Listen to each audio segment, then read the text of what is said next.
આવતીકાલથી હોળી ધૂળેટીનું પર્વ શરૂ થઈ છે ત્યારે ખાસ કરીને પિચકારીમાં ટેન્ક અને પાઇપની પિચકારીનો ક્રેઝ જોવા મળ્યો છે. ગામડામાં મેજિક બલૂન અને કન્ટેનર બલૂનનો મેજિક છે, જ્યારે હર્બલ ગુલાલ સૌથી વધુ જોવા મળ્યો છે. અને આ વખતે કલર કે પિચકારીમાં કોઈ પણ પ્રકારનો ભાવ વધારો નથી. આવતીકાલે હોળી અને ધૂળેટીનું પર્વ શરૂ થાય છે ત્યારે ખાસ કરીને હોળી એ કલરનો ઉત્સવ છે, ઉમંગ ઉત્સવનો છે.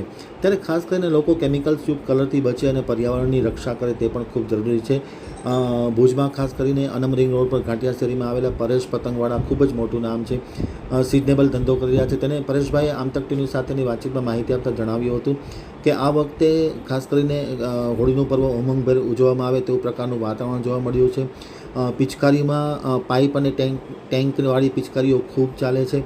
એ જ પ્રમાણે હર્બલ ગુલાબના કલરો પણ ખૂબ ચાલે છે. ગામડામાં પણ ખાસ કરીને મેજિક કન્ટેનર અને બલૂનના કન્ટેનરો ખૂબ ચાલે છે.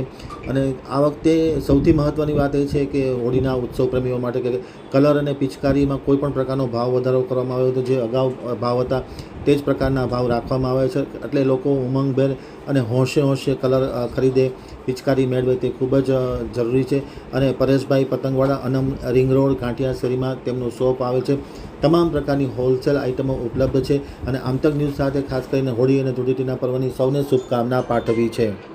ભાઈ, છેલ્લા 37 વર્ષથી અમે કલર પિચકારીના ધંધાથી સંકળાયેલા છીએ. આ વખતેની આપણે જો હોળીની વાત કરતા હોઈએ તો ટેન્ક, પિચકારી, પાઇપ એવા સારા એવા નવી આઇટમો આવી છે. એનામાં ખાસ કરીને છોકરાઓની અંદર ટેન્ક વધારે ચાલતા હોય છે, મોટા છોકરાઓની અંદર ગુલાલ, હર્બલ ગુલાલ એ બધે ચાલતા હોય છે.